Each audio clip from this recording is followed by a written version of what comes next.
මොකද මේ වෙන්නේ? මට අදහ ගන්නත් බැහැ. මේ අපි ඉවරයි. වෙන විදිහට ජෝන්ගේ කාමරේ ඉන්නේ. ඔයා කිව්වේ ආව යටත් කරගන්න බොහොම ලේසි කියලානේ. ඇත්තට මං හිතුවේ එහෙම තමයි. හොඳයි. එමනම් ප්‍රශ්නේ විසඳමු.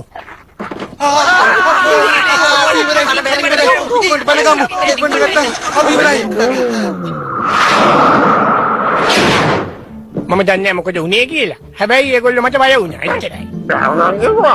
අනිත් එක ඔයිච්චර වැඩ නෙමෙයි. ඒගොල්ලෝ බොහොම භයානක දරුණු කට්ටියක් වෙන්න ඇති. ඒ වුණාට කනකොට රහත් ඇති අප්පා. ගාෆීල් මං ආවා. මං දන්නවා ගාෆීල්.